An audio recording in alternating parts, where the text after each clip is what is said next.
Good evening. Good evening, everyone, and thank you for your patience while we had an overflow crowd here, so thank you for letting us get everyone seated. I'm Sandra Brooke. I'm the Avery Director of the library here at the Huntington, and it is my great pleasure to welcome you to this first event in the Huntington's new series, Why It Matters, and to tonight's program, a conversation between Dr. Karen Lawrence, President of the Huntington, and Dr. Carla Hayden, the Librarian of Congress. If you Google librarian stereotypes, you will find a dispiriting selection. Words like puritanical, introverted, timid, shushing, and bun-wearing. I can assure you that tonight's speaker is none of those things. In fact, if you do an internet search for Carla Hayden, the descriptor you will find time and again is rock star. Indeed, Dr. Hayden's appointment in 2016 as the 14th Librarian of Congress was greeted with huzzas, delight, and great pride by librarians and the communities she has served across America, and that enthusiasm has only grown in the years since. The Library of Congress is more than a great repository. It is a flagship, a critical pace setter, and a policy leader for libraries nationally and internationally. Dr. Hayden brought a powerful mix of knowledge, community insight, and frontline and executive experience to her position as LC's chief. A graduate of Roosevelt University with a PhD from the Library School of the University of Chicago, Dr. Hayden began her career as a children's librarian and young adult services coordinator at the Chicago Public Library. She went on to be library services coordinator for the Museum of Science and Industry in Chicago and taught library and information science as an assistant professor at the University of Pittsburgh. Dr. Hayden returned to Chicago in 1991 as the Chicago Public Library's deputy commissioner and chief librarian, and she is especially renowned for her visionary leadership as CEO of the Enoch Pratt Free Library in Baltimore, Maryland, where she was appointed in 1993. A past president of the American Library Association and Library Journal's Librarian of the Year, Dr. Hayden is the first woman and the first African American to serve as the Librarian of Congress. And she is also the first professional librarian in 60 years to hold that post. Dr. Karen Lawrence is the 9th president of the Huntington Library, Art Museum, and Botanical Gardens, having been appointed here in 2018 following a decade as president of Sarah Lawrence College, a highly regarded liberal arts college in Yonkers, New York. She led the School of Humanities at the University of California, Irvine as dean from 1998 until 2007.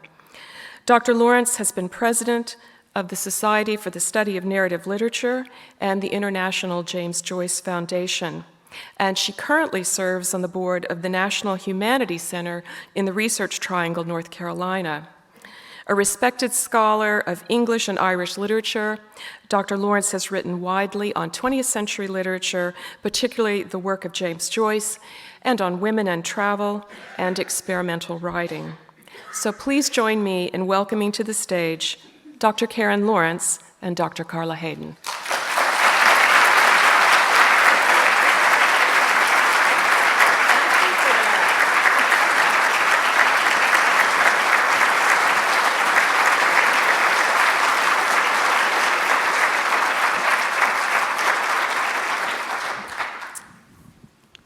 Well, it's a real thrill to welcome Carla Hayden to the Huntington. Can you all hear?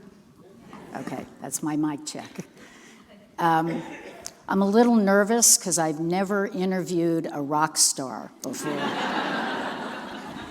Librarian and rock star oxymoron. Oxymoron, but Sandy just explained it. So, as most of the people in the audience know, at the Huntington we're celebrating our 100th anniversary with a year-long series of events, lectures, performances, different kinds of events. And we began this particular series, Why It Matters, a new public series, to really focus on our three superb collections in the library, the art museum, and the botanical gardens. And particularly to focus on how they're relevant to the concerns that we have in society today. So in 1919, when Henry and Arabella had the vision to create a trust to share their collection and estate, they did it for the purposes of research, education, and the public good, the benefit of the public. And we've stayed true to that mission. I think they would be both very pleased and somewhat surprised to see the evolution of that mission over 100 years. I don't think Henry ever anticipated that 750,000 visitors from around the world would be visiting at the Huntington today. But why the humanities and arts matter, why the biodiversity in our botanical gardens matter to the planet and the people who live on it. These are things that we hope to take up in conversations in this ongoing series. But tonight it's library night. Tonight you're here, and we're so happy that you're inaugurating this series. Everyone also knows that Henry's passion was the library, and so tonight that's what we'll focus on. He said the library will tell the story. And so we're looking forward to focusing on that tonight with you. So I would like to begin by reading a letter and something relevant in our collection in the library that has just come to us in the last couple of months. I better put this down. Yeah. And This could be something. This could be something, and I'll give you something. A copy of the letter, but let me tell you about it. It's a letter that came in the Shapiro collection of presidential papers, which is part of a new wonderful endowed center, the Shapiro Center for American History and Culture, that's going to be at the Huntington, which will build on our premier early American manuscripts and books. And I think the Shapiros are in the audience, Dennis and wonderful. Susan, and we're really thrilled about this center. But what I'm going to read is very germane to tonight and a good way to start. It's a letter from Franklin Roosevelt to Archibald MacLeish, poet, playwright, and statesman. It was written in 1939.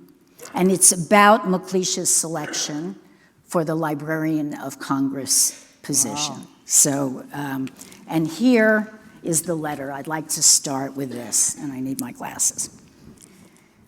Dear Archie MacLeish, it is one of those curious facts that when I got your first letter, I took to my bed with a severe attack of indigestion. And that when your second letter came, I found myself able to rise and resume my normal life. You make me very happy, and the nomination will go to the Senate in a few days. I will take care of the matter of approval by the senators from your state. Wow. It's perfectly all right about your taking office after the summer is over. Say the end of September or the 1st of October. And I'm also very clear that you will be able to take time off for writing, especially if you like travel to distant parts where you could also improve your knowledge of ancient literature.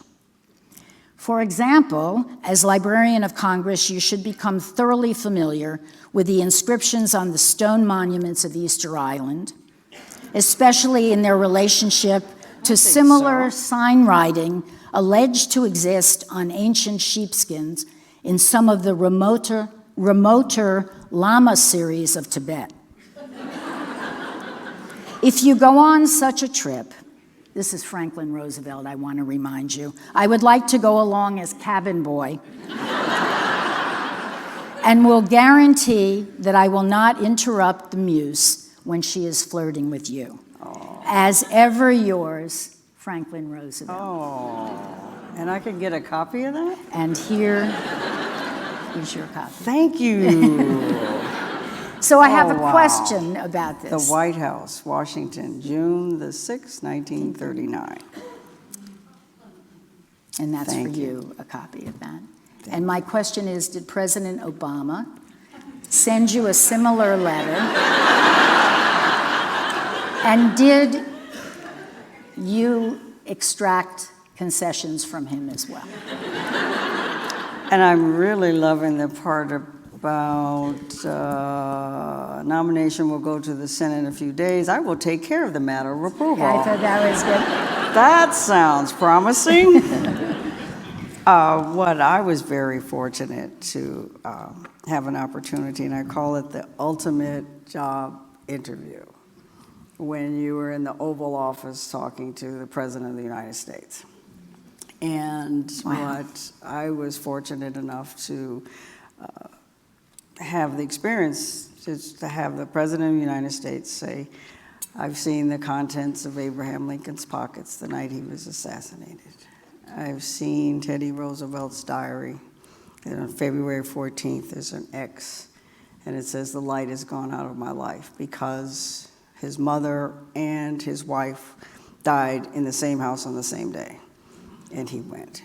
And he listed a few other things that were treasures in the Library of Congress.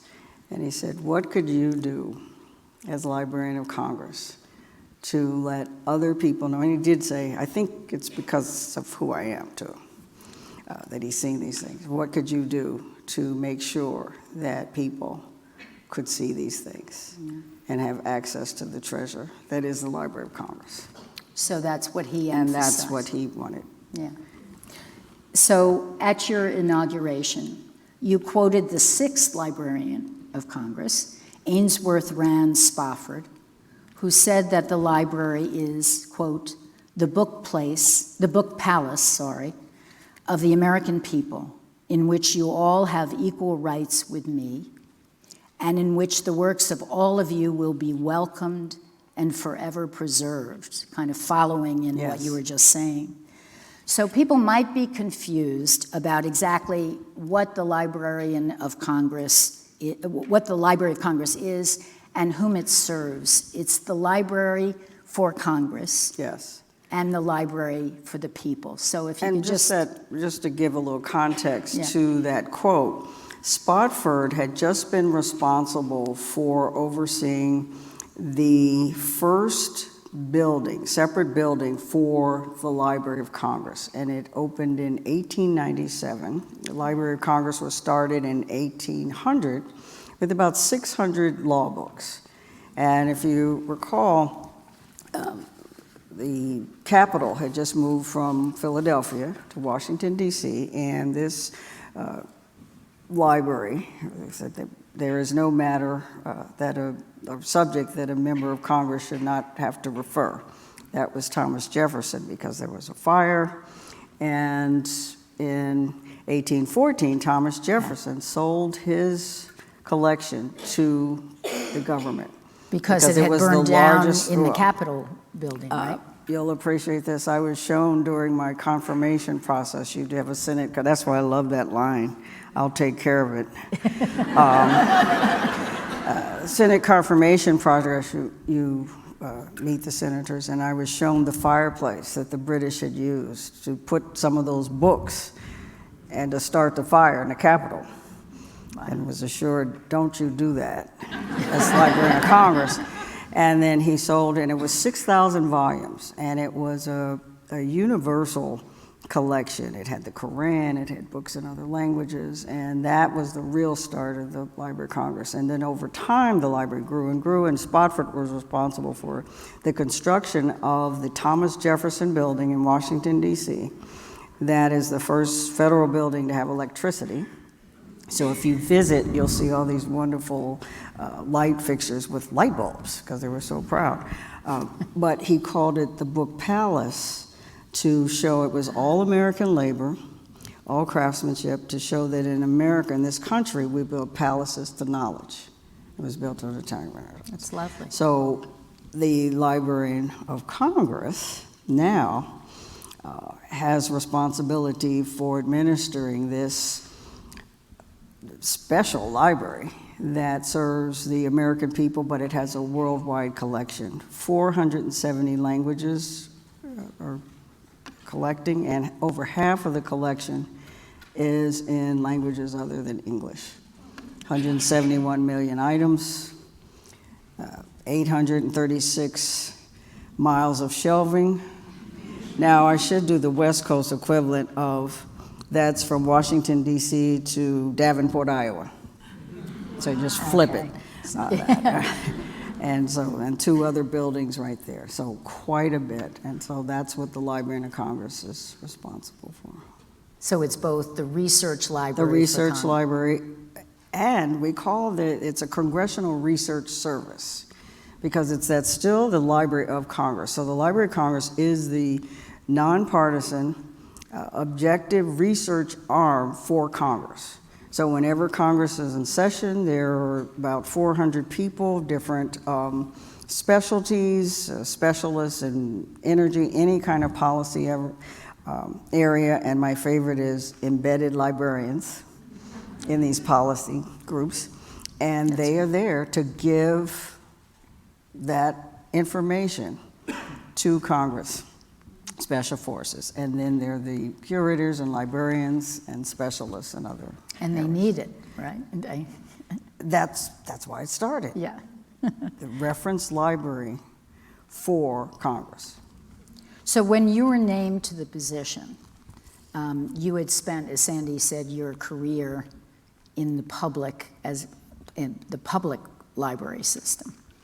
And I'm just wondering how people reacted, or what they thought about it, and what it signaled in terms of the mission of the Library of Congress. I mean, it was a signal in some ways. In that lovely introduction, and I must say, when I heard it, I thought, boy, I wish my mom was here, because she loves to hear it listed, and she might have pointed out a couple of things you missed. You know. Some moms do. She's like, she didn't say that, you know. So that does happen. What was interesting, you noticed that it was the librarian at the Museum of Science and Industry in Chicago. And that was an opportunity to take a museum, special library that served curators and library and staff of a museum, and make a public library available as well. So that was a good experience. Right. And then teaching library service, different aspects of library service, and then spending time at especially the Enoch Pratt Free Library. That's the first public library system in the United States. And in fact, Mr. Andrew Carnegie came to Baltimore before he started his program of libraries, and in his Gospel of Wealth, he has a section on Enoch Pratt, and said that's the best example of philanthropy. Wow. And public partnerships, and it was a state library as well. So I'd had experience in different aspects. That's my mom. She's calling.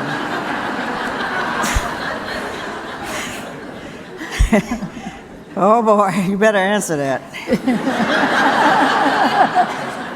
Yeah. So. And you were in.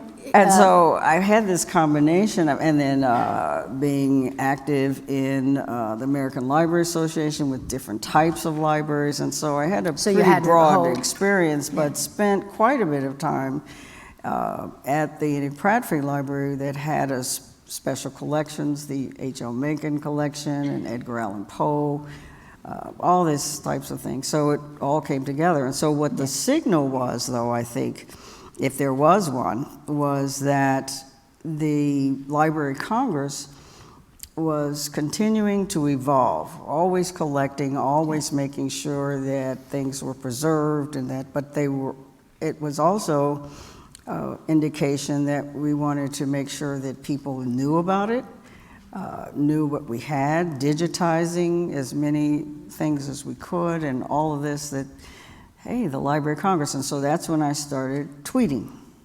Ah, So which when you've I done today from done here? it already. Okay.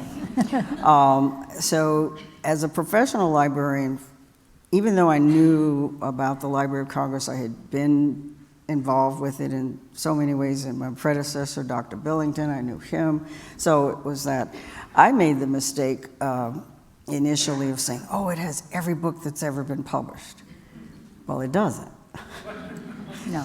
And I knew that if I didn't know as a lot of these things about the Library of Congress, and that you can get a reader's card at 16, most people don't know that, that the public, general public didn't know, and that all the things that are online. So when I stepped off the stage after being sworn in, I said, my first tweet was, I'm going on an adventure as a Librarian of Congress, and please join me. And so now every day or two or something, we put up things and say, look at this.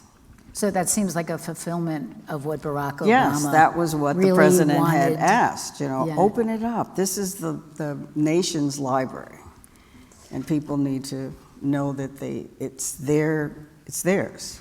So, I mean, that's interesting also for the Huntington as a research library. Yes. And yet with a public mission that we are fulfilling, and finding different ways of doing it, whether you share resources online, which everyone is attempting to do so that that people can have access to what you have, but also that you are really open to the public. I mean, are there tensions at all between those two missions in the Library of Congress? Not really, when you think about it. You're preserving it, you're collecting all these things for what? Yeah. It's just a mausoleum if no one uses it. And so you have to, there's a balance in terms of what you make available, what you do, but you want people to use it. You want to have scholarship continue. You want to grow scholars. So that's the balance that you have to have. Yeah, and consistent with each other. I'm going to put this down.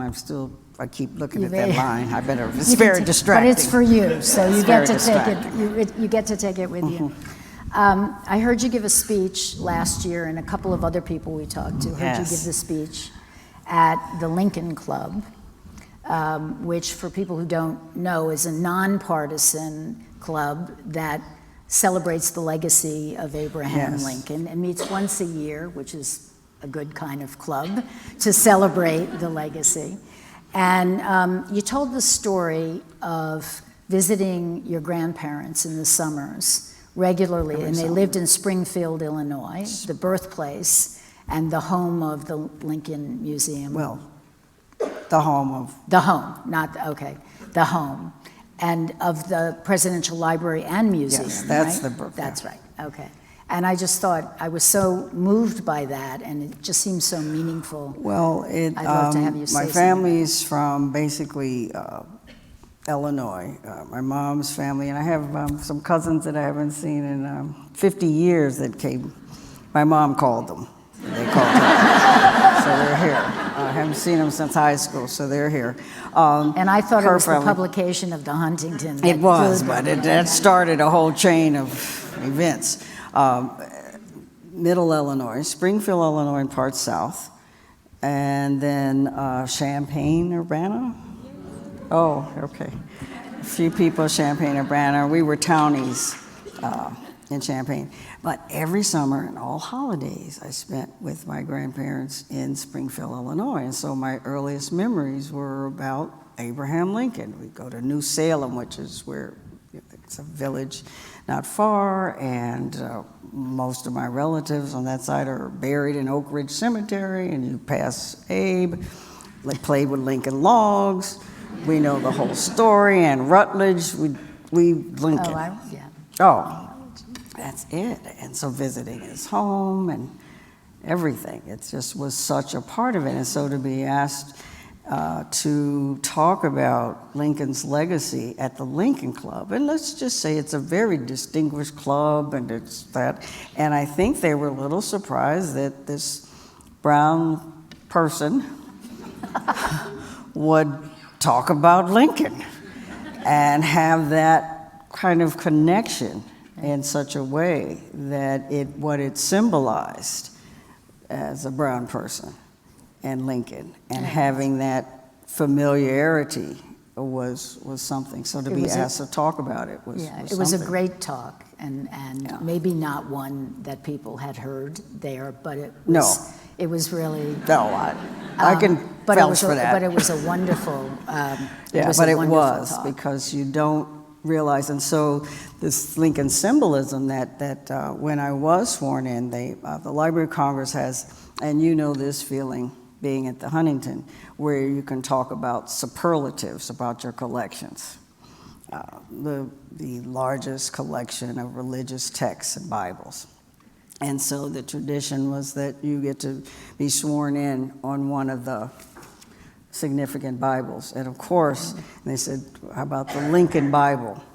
And it had only been used 2 other times. Lincoln and President Obama, when he was sworn in Springfield. And so that was so significant for me. And I think maybe a slight digression, but you got to see some of the Lincoln papers spent the day today. So somehow you all found out about the Lincoln connection.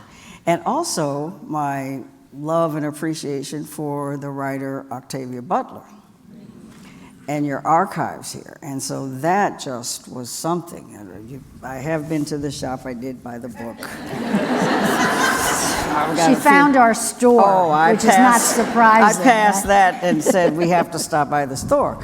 But what was so wonderful was on the same table, and this is what illustrates the breadth and depth of special collections and research libraries like the Huntington, and what you can do, that on one table, one long table, your librarians and curators were able to bring out in Lincoln's hand notes, the pass that he gave to a man who was like a bodyguard or something, that was on April 11th, saying he has permission to take a trip. And that man, if he had been there on the 14th, things might have been, and he regretted that the rest of his life and all of that. And also 1850, you get your decades mixed up in centuries with these institutions.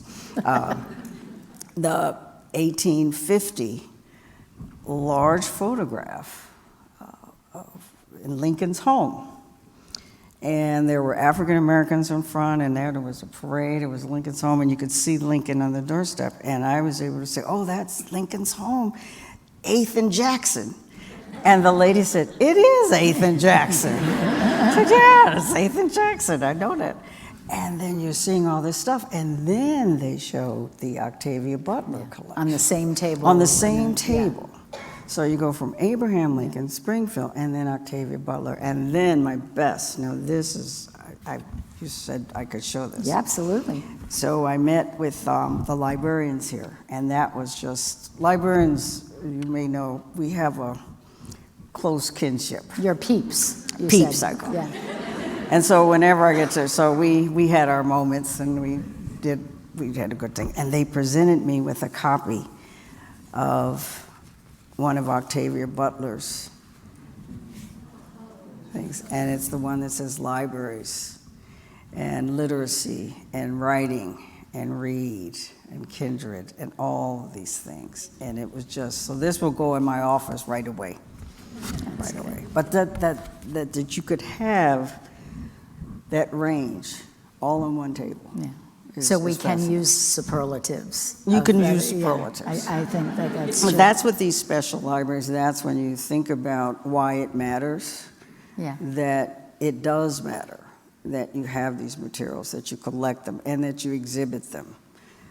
Your treasures gallery was wonderful. Remarkable works and beautiful science. Gutenberg, you have this, Yeah. Chaucer, you have all of these Yeah. things. It's just And for wonderful. scholars coming to work. But And- there was just regular Yeah, people. no, absolutely, Yeah. in our exhibition hall. Oh, sure. But also the kind of work that can be done by the scholars is. original scholarship. But that's what I mentioned about growing scholars.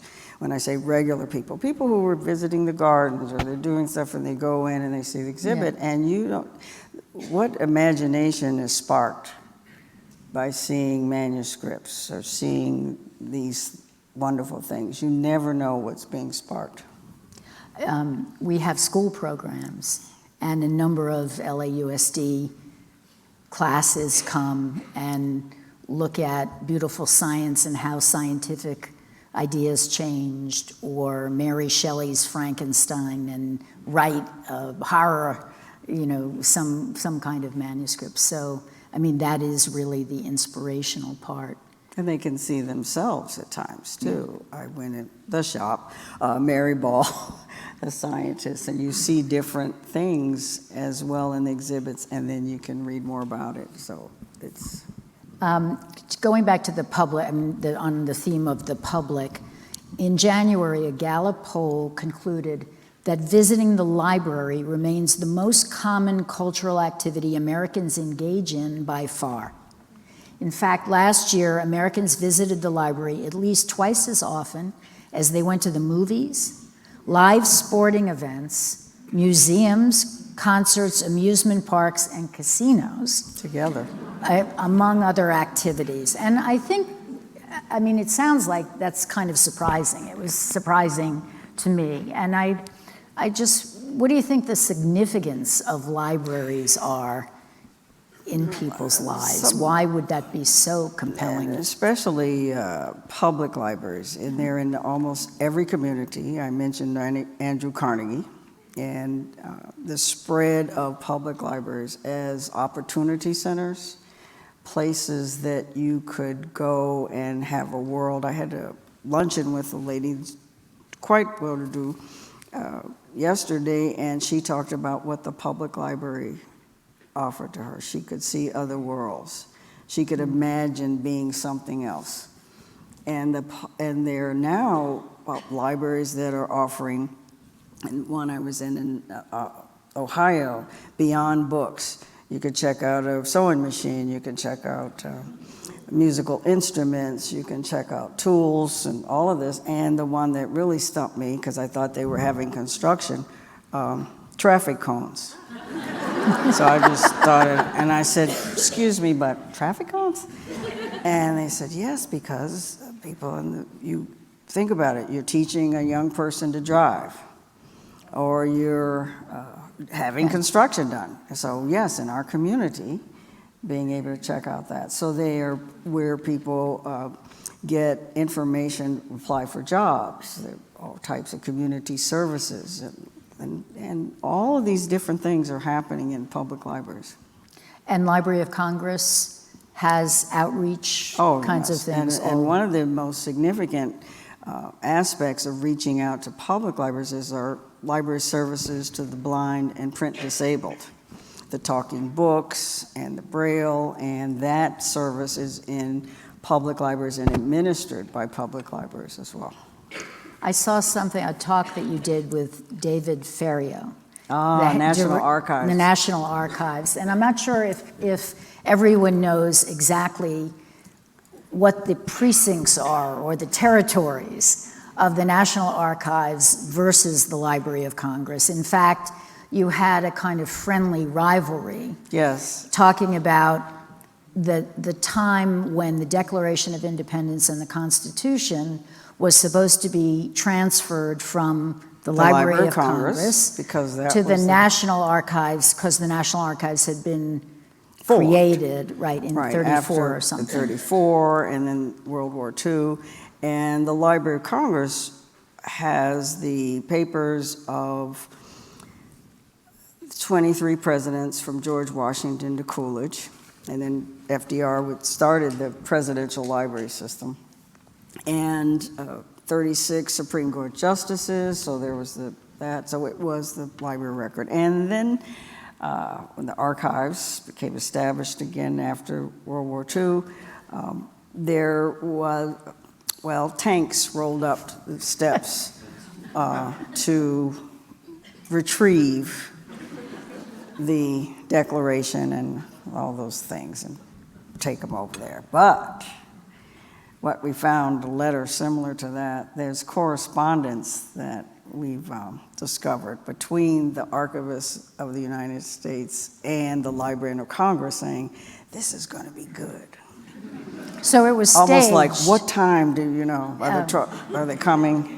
Because this, it was kind of, and it was friendly, and it was like, yes, let's make this into something, because the archives were just getting established, and this was a great way to show that these wonderful documents were going there and establish the archives, because the Library of Congress had already been recognized.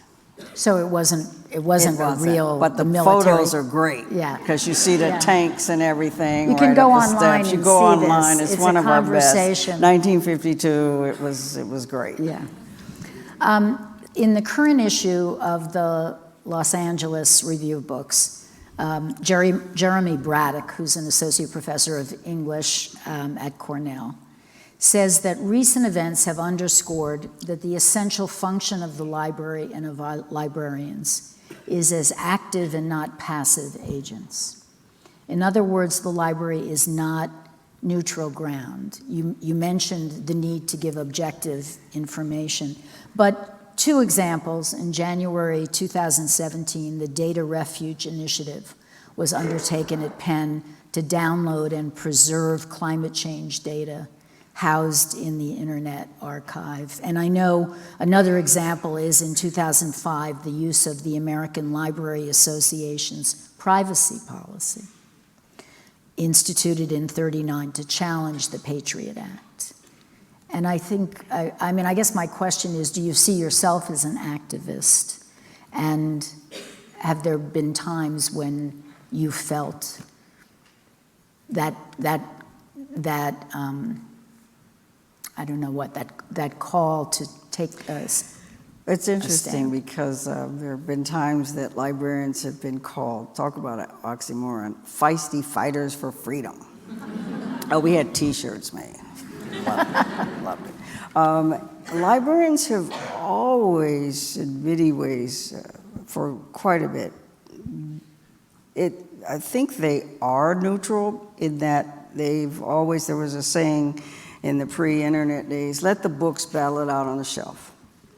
That you give different views. So you might have a pro and a con book, and you make sure that it's balanced. Yeah. So people might interpret that as something, but what it is making sure that you present and give people the option to read what they want, to make their own decisions by presenting the materials. And that's where librarians have been, I think, active in making sure that that basic principle is maintained as much as possible. And that's where you have people who don't want you to have that book on the shelf. Right. Or they don't think that that author is someone that should be listened to. Difficult history, all these types of issues come up. And so what librarians are committed to is giving books a fair chance.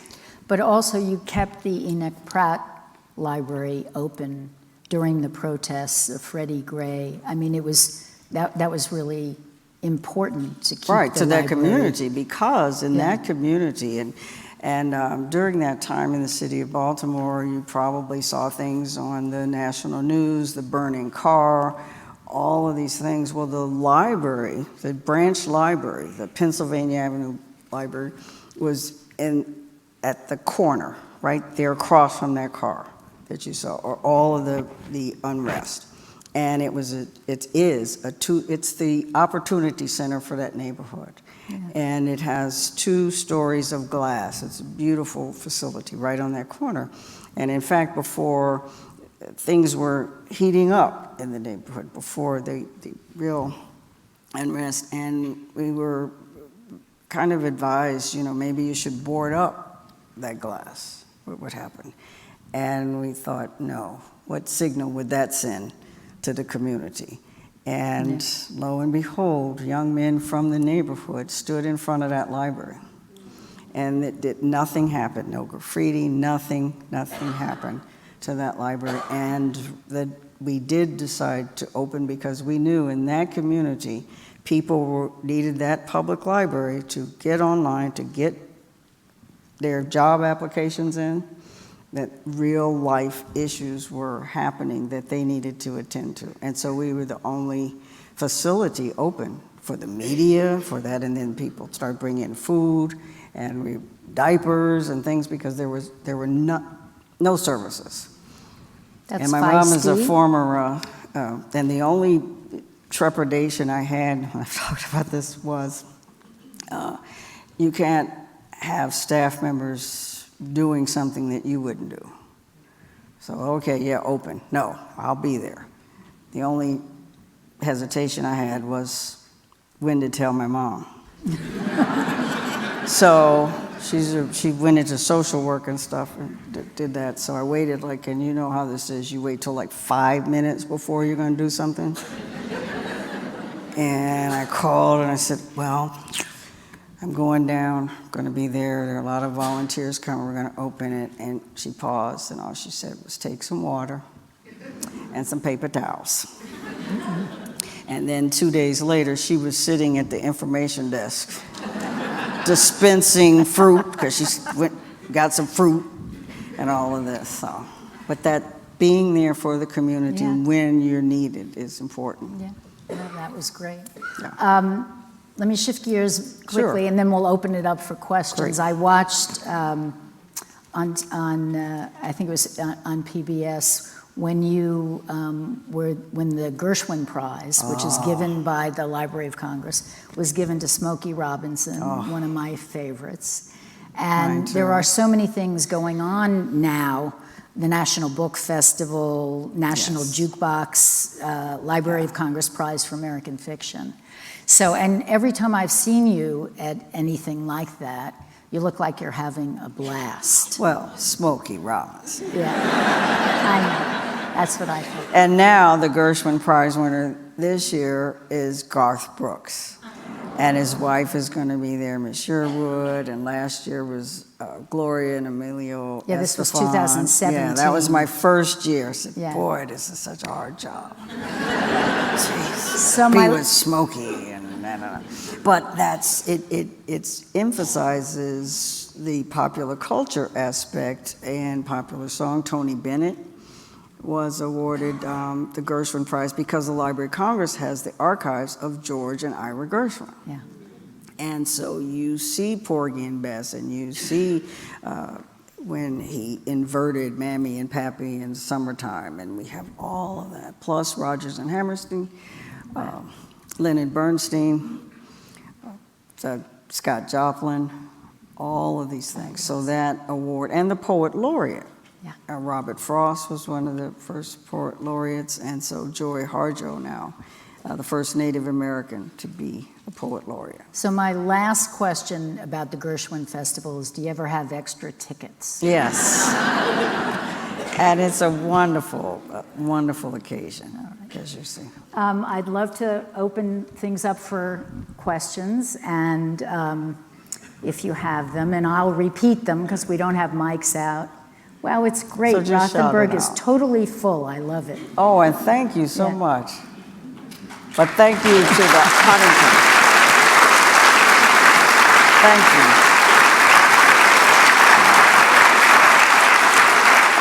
This is a wonderful place. Wonderful place. Yes, right in the front. What made you decide to go into library science? Uh-oh. Well, I've said this publicly. I'm an accidental librarian.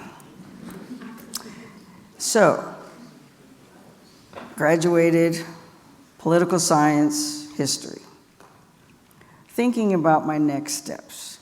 Was I going to go to law school? Was I going to do this? And while I was doing all that thinking, my mom said, you know, you could seek employment. as you think. And so I started going on job interviews, and that's why I encourage young people to do internships, do whatever you can to have jobs, because when you go out and you have no experience, they tell you, nice grades, you're nice young lady, but no. And so between these very nice little interviews and rejections, I would go to my favorite place, the Central Library of Chicago. And because that's where I would hang out. And I love libraries, and I love reading. And so I'm sitting there, and one of the people who graduated with me came in and said, hey, Carla, you here for the library jobs? They're hiring anybody.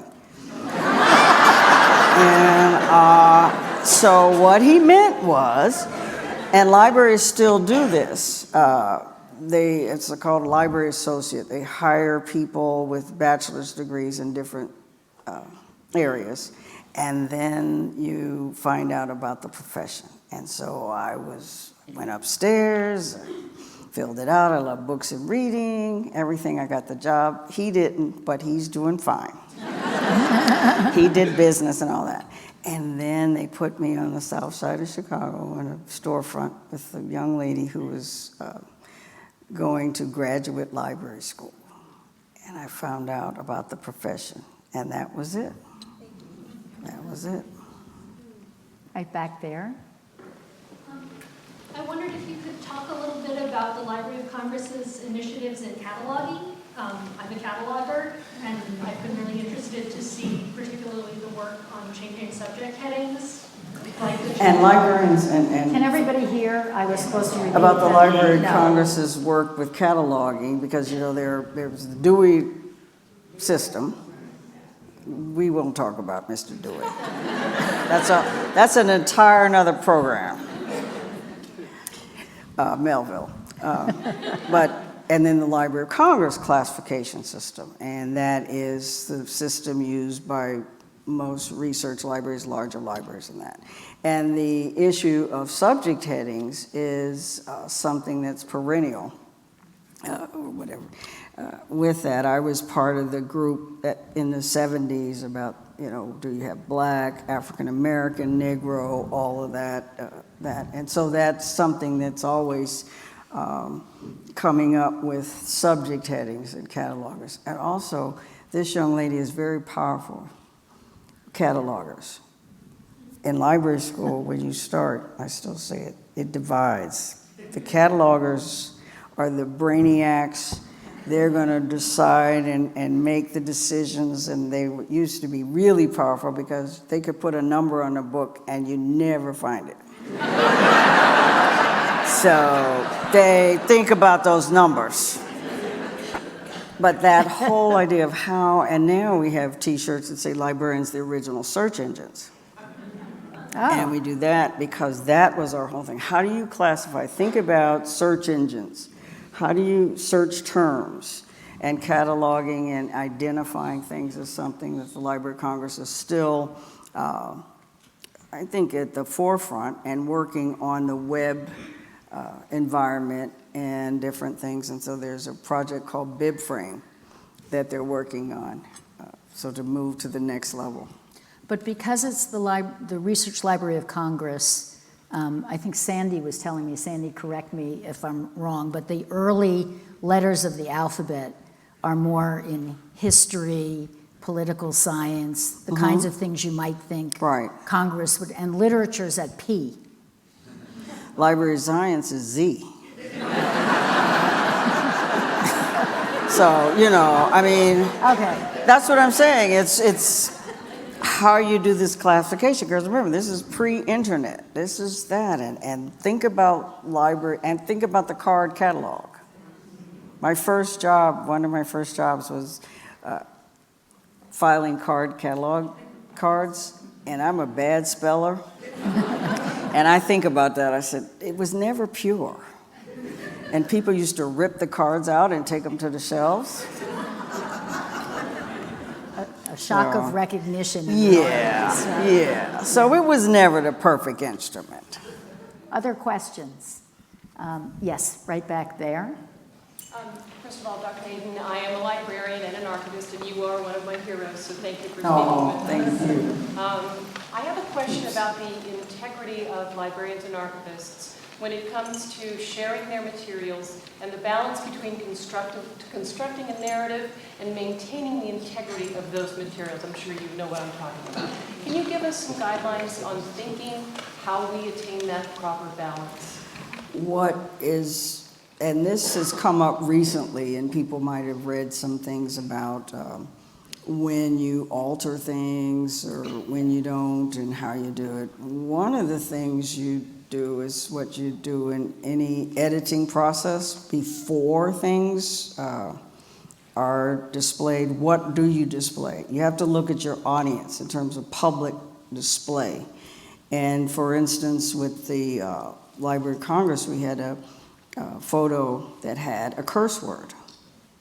And it wasn't discovered until it was blown up during installation. And it was the F word. Now, I started as a children's librarian. It was an exhibit. When you have a lot of young people coming in, you don't want the only thing they remember was, oh, look, there's the F word. And that's all they're going to remember about that exhibit. So we said, you know what, this is about this, not that. And you have review processes before you open something, and that's what our policy is, and that you look and you make those decisions because you have to balance. We've been doing user studies, and 20% of the people who visit the Library of Congress are under the age of 18. And we knew that, and we wanted to encourage them to come in. So we didn't think that word, and it wouldn't have mattered who it was referring to with the F word. We didn't want the F word. Right. But you didn't alter. No, it wasn't an exhibit. Right. That's easy. You know? Yes, right here. I want to thank you, Mrs. Lawrence, for putting on this Why It Matters. Thank Ms. Hayden for coming out to Los Angeles. A couple of questions. One, I wanted to know about the Library of Congress, most important contributions to civil rights, what type of pieces you have in that department. And I was also curious about your relationship with Barack Obama. I did some research. It looks like he left Harvard around '93 and went back to Chicago. At the same time, you were working at the Chicago Public Libraries. I could be connecting the wrong dots, but I was curious if you knew him back then and how that relationship. You connected the dot. Let me repeat that, though. The Library of Congress and Civil significant rights. work in civil rights and connecting the dots. And did you know Barack Obama crossed paths in Chicago? Right, we'll get back to that one, but we'll start with civil rights. Right now, the Library of Congress has an exhibit, Rosa Parks in her own words. And in fact, her birthday was a couple of days ago, and we put up, digitized some of the things, and they're online now, loc.gov. It's the Howard Buffett Jr. purchased the collection and made a gift to the Library of Congress. And so for the first time, you will see her family Bible, all of the things she went to. And it's a wonderful exhibit. It'll be up until August, but the Library of Congress also has the papers, and the most used collection is the NAACP collection. It's an ongoing archive. There's constantly, it's putting materials there. Student Nonviolent Unit, and also Thurgood Marshall's papers. And the author, Scott Berg, is working on a book on Thurgood Marshall now. And we have Mary Church Terrell, and we have some other notables. Frederick Douglass.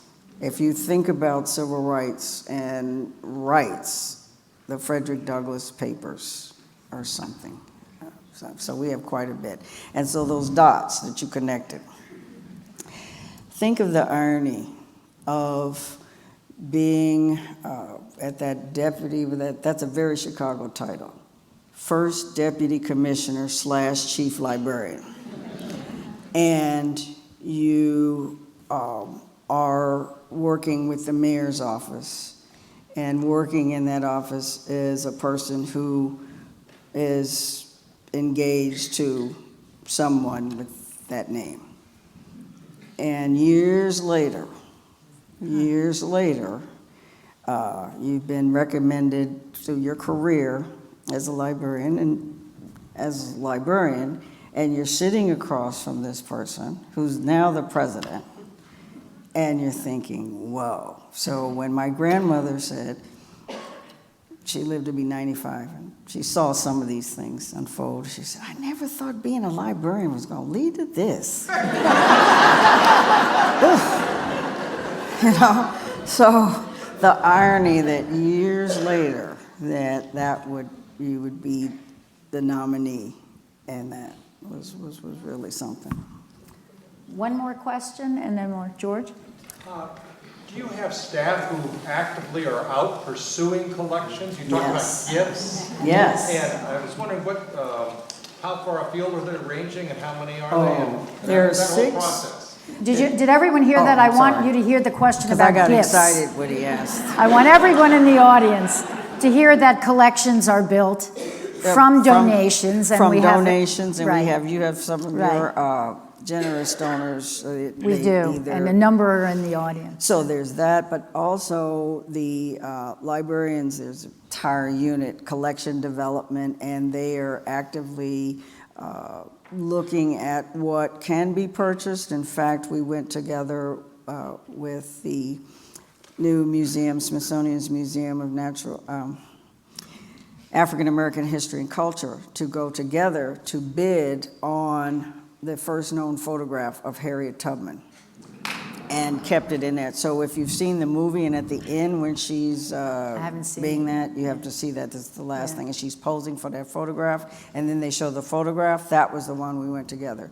So it's a combination of having appropriations from Congress to purchase and get materials, gifts of collections, or funds for collections, and then also just keeping your eye out and saying, this would be wonderful.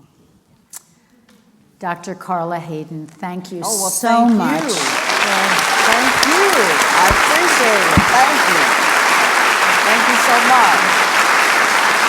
Thank you.